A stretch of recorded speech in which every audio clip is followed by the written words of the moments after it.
ऐसी दुनिया में जहां भाग्य अक्सर हमारे द्वारा चुने गए विकल्पों से आकार लेता है और एक ऐसे व्यक्ति के जीवन में उतरता है जिसकी न्याय के लिए यात्रा उसकी खुद की मुक्ति की लड़ाई बन जाती है। इस फिल्म में एक ऐसे व्यक्ति का परिचय दिया गया है जो कि एक साहसी लेकिन संघर्ष करने वाला व्यक्ति है, जो अपनी पिछली गलतियां और उन्हें सुधारने के बीच फंसा हुआ है। जैसे ही व्यक्ति भ्रष्टाचार, विश्वासघात और व्यक्तिगत नुकसान के चक्रव्यूह से गुजरता है, उस व्यक्ति को न केवल बाहरी दुश्मनों का सामना करना पड़ता है बल्कि खुद के सबसे गहरे हिस्से का भी सामना उसे करना पड़ता है। ये इस बेस पे आधारित है कि एक छोटा सा क्लिक, सिर्फ एक छोटा सा क्लिक आपके फोन की सारी डिटेल को इधर से उधर करने के लिए काफी है। इसी साइबर क्राइम की डार्क दुनिया की कहानी को हमारे सामने रखती है आज की ये मूवी, जहाँ पर हर फैसला या तो मुक्ति या तो विनाश की ओर एक कदम बढ़ाता है। तो क्या कोई व्यक्ति अपना भाग्य बदल सकता है या क्या वह अपने अतीत के चक्र को दोहराने के लिए तैयार है? तो चलिए ज्यादा देरी नहीं करते हैं, हम इस वीडियो को शुरू करते हैं।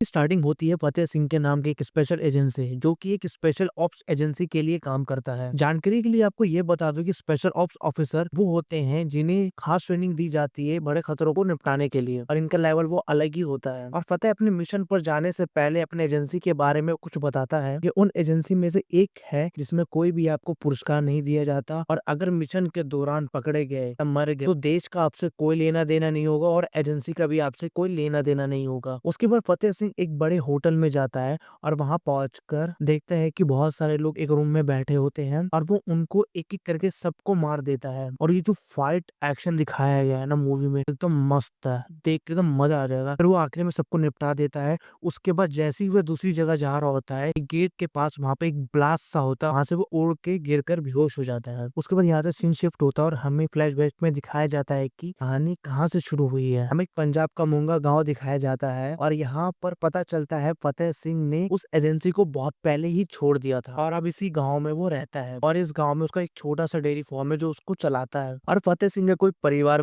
भी नहीं था, इसलिए वो पास के निर्मत के किराए के घर पे रहता था और वो अपनी पुरानी जिंदगी को पूरी तरीके से भुलाकर फतेह सिंह यहाँ आराम से रह रहा था और वो अपनी सीधी सादी जिंदगी को भी जी रहा था पहले की तरह, जैसा वो चाहता था। और फतेह सिंह की जिंदगी ऐसे चल रही थी कि वह हर सुबह सुबह अपने डेयरी फार्म में चला जाता था और वो अपना काम करता था। और इसके बाद हमें निर्मत के बारे में दिखाया जाता है और निर्मत फतेह सिंह को अपना बड़े भाई की तरह मानती है, और हमें ये भी पता चलता है कि निर्मत लोन ऐप के थ्रू लोगों को लोन पास करवाती है। और इसी तरीके से शुरू होता है फतेह सिंह और लोन साइबर क्राइम की कहानी। लोगों को लोन तो मिल जाता है पर उसका इंटरेस्ट इतना ज्यादा होता है कि जब तक लोगों को लोन चुका पाते उससे पहले ही लोगों को इतनी सारी धमकियां मिलना शुरू हो जाती है। और फिर इस हिसाब से निर्मत के पास बहुत लोगों का कंप्लेंट आनी शुरू हो जाती है। फिर आखिर में निर्मत को दिल्ली जाना पड़ता है क्योंकि सारी जिम्मेदारी उसी की थी, क्योंकि उसी ने सभी को लोन दिलाया था और सभी कर्ज में डूब चुके हैं। और यहाँ तक कि लोन ऐप की वजह से और लोन ना चुकाने की वजह से काफी लोग गाँव में आत्महत्या कर लेते हैं, और इसकी सारी जिम्मेदारी केवल निर्मत की है। फिर इसके बाद निर्मत के पास खुशी नाम की लड़की का मैसेज आता है और खुशी निर्मत से कहती है कि जिन लोगों ने भी तुम्हें ये लोन दिलवाया है मैं उन सबको तुमसे मिलवा सकती हूँ, बट इसके लिए तुम्हें दिल्ली आना पड़ेगा। और कैसे तैसे करके निर्मत दिल्ली पहुंच जाती है। फिर इसके बाद हमको साइबर क्राइम के हेड को नसरुद्दीन शाह मतलब की रजा को दिखाया जाता है। ये एक ऐसा लीडर है जिसने लोन वाली स्कीम को पूरे देश में बांट रखा है और उसके बहुत सारे फेक ऐप भी हैं, उसके बहुत सारे साइबर फ्रॉड भी हैं जिनके जरिए वो लोगों को लूट लेता है। और इसी वजह से निर्मत के गांव वाले लोग इस स्कीम के चपेट में आ चुके हैं। इसके बाद निर्मत की मां फतेह सिंह के पास आती है और फतेह सिंह को बताती है कि निर्मत कुछ दिन पहले दिल्ली गई थी पर अभी तक वो वहां से वापस नहीं आई है। फिर इसके बाद फतेह सिंह को लोन वाली स्कीम के बारे में पता चलता है कि इस फेक ऐप के द्वारा लोगों को लूटा जाता है। फिर उसके बाद बहुत सारी जांच पड़ताल के बाद पता चलता है कि ये फ्रॉड सिर्फ उसके गांव में नहीं बल्कि पूरे देश में हो रहा है। और अब देश को बचाने के लिए और निर्मत को भी बचाने के लिए फतेह सिंह को अपने गांव को छोड़ के जाना पड़ता है दिल्ली। फिर फतेह सिंह दिल्ली पहुंच जाता है और वह जांच पड़ताल करता है। तभी उसके पास खुशी नाम की लड़की का मैसेज आता है, वही खुशी लड़की नाम का मैसेज आता है जो निर्मत के पास आया था। और वह फतेह सिंह को बोलती है कि मुझे पता है कि निर्मत कहाँ है और इससे पहले तुम लोगों की नजरों में आ जाओ उससे पहले तुम्हें मुझसे मिलना होगा। फिर इसके बाद फतेह सिंह वहां पर खुशी से मिलने के लिए पहुंचता है।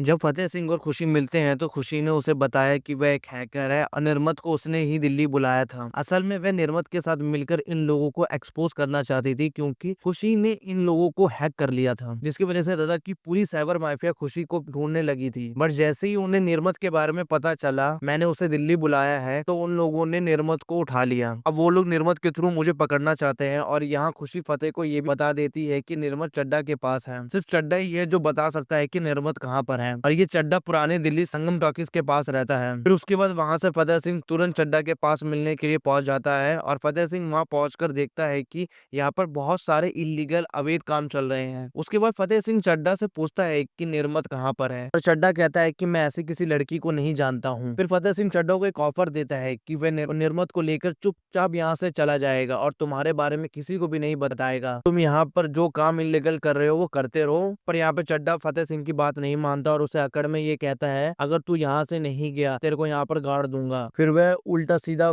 निर्मत के बारे में भी बोलने लगता है चड्डा। फिर फतेह सिंह ये सब सुनकर उसे बुरा लगता है। फिर उसके बाद जो यहाँ पर एक्शन होता है ना, वो एक एक करके सबको मार देता है। फिर आखिरी में चड्डा को पकड़ के बोलता है कि बता निर्मत का है, तो चड्डा बोलता है कि सत्य प्रकाश नाम के एक आदमी के पास निर्मत है। फिर ये सुनने के बाद फतेह सिंह आखिरी में चड्डा को मार देता है। अब अगले दिन हम विश्वास इंस्पेक्टर को देखते हैं, जो कि संगम टॉकीज के पास आता है, जहाँ पर बहुत सारा लोगों का मर्डर हो गया था। वहाँ के वो इन्वेस्टिगेशन करने लगता है कि इतने सारे लोगों को किस गैंग ने मारा था। फिर उन्हें पता चलता है कि इन्हें एक ही आदमी ने मारा है, क्योंकि बाहर के सीसीटीवी के कैमरे में एक आदमी बहुत देर से बैठा हुआ था और इनको उसके ऊपर शक होता है। उसके बाद ये लोग फतेह सिंह के पास पहुंचते हैं, बट इससे भी ये साबित नहीं होता कि फतेह सिंह ने उन लोगों को मारा है, क्योंकि उनके पास कोई रिकॉर्ड भी नहीं मिलता। फिर वहाँ पर वो थोड़ी बहुत बातचीत करते हैं, फिर वहाँ से फतेह सिंह चला जाता है। फिर उसके बाद विश्वास फतेह सिंह के ऊपर नजर रखना शुरू कर देता है। तो वैसे यहाँ पर ना बहुत बड़ा कांड हो चुका है, तो रजा माफिया गैंग के लोगों को मार दिया गया था, जिसे देखकर रजा को बहुत बुरा लगता है, क्योंकि चड्डा उनके लिए बहुत अच्छा आदमी था और बहुत अच्छा काम करता था और उनके लिए वो खास भी था। इसके बाद रजा अपने आदमी लोगों को कहता है कि पता करो चड्डा को किसने मारा था। फिर रजा ये जिम्मेदारी सत्य प्रकाश के ऊपर छोड़ देता है, और सत्य प्रकाश और कोई नहीं विजय होते हैं, और तुम्हें पता करना होगा कि चड्डा और चड्डा के गैंग को किसने मारा है। और वैसे भी सत्य प्रकाश बहुत खतरनाक आदमी, क्योंकि इसे हल्के में नहीं लिया जा सकता। और दूसरी तरफ खुशी समझ चुकी होती है कि संगम टॉकीज के इधर के लोगों को फतेह सिंह ने मारा होगा। उसके बाद खुशी फतेह सिंह को कहती है कि तुम्हें इधर उधर ऐसे घूमना नहीं चाहिए, क्योंकि पुलिस को तुम पे शक होगा तो तुमको वो पकड़ लेगी। उसके बाद खुशी फतेह सिंह को अपने घर लेकर जाती है और पूरा साइबर माफिया के बारे में उसे पूरा डिटेल बताती है कि किस तरीके से ये लोग पूरे देश को कंट्रोल करने में लगे हुए हैं और अंदर ही अंदर पूरे देश को खोखला करते जा रहे हैं। इसके बाद खुशी फतेह सिंह से उसकी पुरानी जिंदगी के बारे में पूछती है। यहाँ फतेह सिंह उसे बताता है कि वो एक एजेंसी के लिए काम किया करता था। उसके बाद एक फोटो आया करती थी और एक कॉल आया करता था, और जिसकी फोटो आया करती थी उसको बस उसे मारना होता था। बट वह ये काम करता था, और एजेंसी कौन चलाता था, कौन उसे ऑर्डर देता था, उसे ये सब पता नहीं था। बट उसका एक जो बॉस था बस उसे उसके बारे में पता था। फिर फतेह सिंह खुशी को अपने लास्ट मिशन के बारे में बताता है कि उसको एक प्राइवेट फाइल अमेरिका से इंडिया लानी थी, जो कि बहुत ही जरूरी थी, जिसमें उसे कुछ गैंग का सामना करना पड़ा। फिर बाद में फतेह सिंह को ऐसा लगा कि इस काम में वह मजा नहीं है और इसमें सुकून भी नहीं है, इसलिए उसने ये एजेंसी छोड़ दी। उसके बाद शांति से वो अपने गांव में आ गया और वो सुकून की जिंदगी जीने लगा। जिस जगह पर फतेह सिंह रहता था वहाँ के लोग अगर सुकून से नहीं रहेंगे तब तक वह सुकून से नहीं रहेगा, इसलिए फतेह सिंह को कैसे भी करके निमरत को बचाना है। फिर खुशी फतेह सिंह को बताती है कि आखिर ये लोग काम कैसे करते हैं,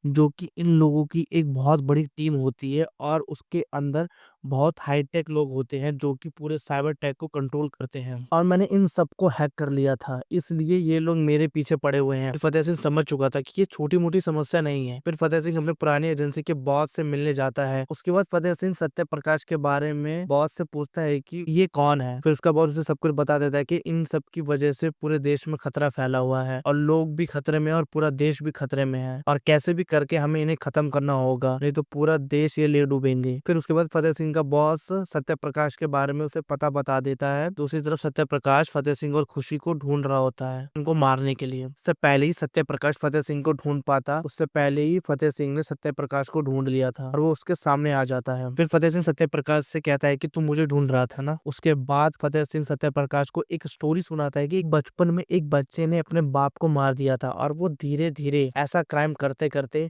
वह एक क्रिमिनल बन गया। फिर वह बड़ा होकर वह आदमी एक सत्य प्रकाश बन गया असल में फतेह सिंह ये कहानी सत्य प्रकाश की बता रहा होता है कि वह कैसे इतना बड़ा क्रिमिनल बन गया। उसके बाद फतेह सिंह सत्य प्रकाश को ये कहता है कि तुझे मारना बहुत आसान है और मैं तुझे चाहूँ तो अभी भी मार सकता हूँ, बट मुझे तुझे मारना नहीं है, मुझे बस निम्रत को ढूंढना है और उसे बचाना है। फिर उसके बाद फतेह सिंह सत्य प्रकाश को जिंदा छोड़ देता है और उसे कहता है कि दोबारा मेरे रास्ते में मत आना। जब फतेह सिंह वहां से जा रहा होता है तो उसने सत्य प्रकाश के सारे आदमी को मार दिया था और सत्य प्रकाश के लिए ये बहुत बड़ी बात थी, क्योंकि आज तक इतने नजदीक उसके पास कोई भी नहीं पहुंच पाया था और उसे रजा के बारे में भी पता था। फिर सत्य प्रकाश ये सारी बातें रजा को बता देता है, क्योंकि रजा अभी तक फतेह सिंह को एक मामूली इंसान समझ रहा था, मगर फतेह सिंह बहुत खतरनाक निकला और रजा और सत्य प्रकाश मिलकर फतेह सिंह को निपटाने का प्लान कर रहे होते हैं। फिर रजा के गुंडे खुशी को पकड़ लेते हैं और वो जैसे ही वहां से खुशी को लेकर जा रहे होते हैं तभी वहां पर फतेह सिंह आ जाता है और फतेह सिंह उसी घर में वो छुपा हुआ था, बट खुशी को लग रहा था कि फतेह सिंह उस घर में नहीं है। उसके बाद फतेह सिंह उन सब गुंडों को मार देता है। रजा ने एक प्लान बना लिया था, उसने पूरे देश के बैंकों को हैक कर लिया था और सभी के अकाउंट में से पैसे निकाल लिया था और जो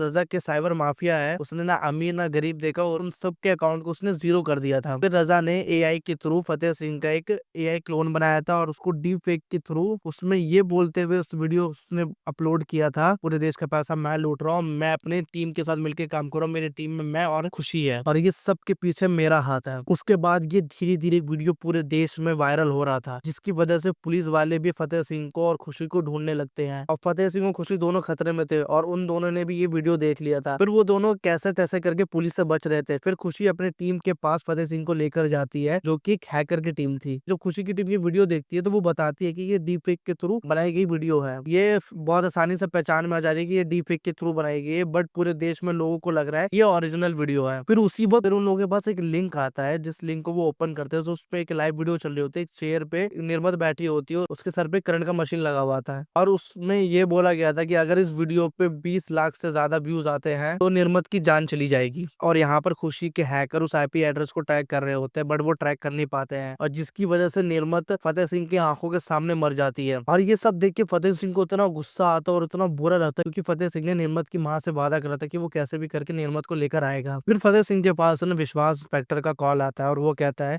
कि तू किन चक्करों में पड़ गया, तू तो आया था निर्मत को ढूंढने के लिए, अब तू उन सब के पीछे पड़ गया, अब वो लोग तेरे को बिल्कुल नहीं छोड़ेंगे। फिर ये सब सुनने के बाद फतेह सिंह को बहुत गुस्सा आता है, वो सीधा पहुंच जाता है इंस्पेक्टर विश्वास की बिल्डिंग में। वो वहां पहुंच के उसके सारे लोगों को बहुत बुरी तरीके से मार देता है और वो विश्वास के रूम में पहुंच जाता है। उसे पकड़ के पूछता है कि रजा कहाँ पर है, रजा और सत्य प्रकाश कहाँ पर है। फिर विश्वास रजा और सत्य प्रकाश का पता बता देता है फतेह सिंह को, फतेह सिंह फिर विश्वास को वहां पे मार देता है। और दूसरी तरफ सत्य प्रकाश भी समझ चुका था कि फतेह सिंह उसके पास जरूर आएगा, उन लोगों को भी जरूर मारेगा। फिर फतेह सिंह और खुशी सत्य प्रकाश के अड्डे पे पहुंच जाते हैं और फतेह सिंह खुशी को इसलिए लेकर आता है कि जितने भी पैसे उन लोगों ने लूटे हैं वो सारे पैसे आईपी एड्रेस के थ्रू खुशी होल्ड कर सकती है। फिर फतेह सिंह ने सत्य प्रकाश के आदमियों को बहुत बुरी तरीके से, एकदम ब्रूटल तरीके से मारा था। जो एक्शन सीन है ना, मजा आ गया था देखकर। फिर उसके बाद फतेह सिंह सीधा सत्य प्रकाश के सामने पहुंच जाता है, मगर सत्य प्रकाश ने खुशी को पकड़ लिया था और उसे उसी चेयर पे बिठा दिया था जिस चेयर पे निर्मत मरी थी। फिर फतेह सिंह सत्य प्रकाश के कंधे पे गोली मार देता है और उसको उसी चेयर पे उठा के बिठा देता है जिस चेयर पे निर्मत मरी थी, और वो उस चेयर पे उसको बिठा के को लाइव मारता है उसी तरीके से। फिर उसके बाद फतेह सिंह उसको मारने के बाद सीधा पहुंचता है रजा के पास, और जहाँ पे रजा रह रहा था वहां पे पूरी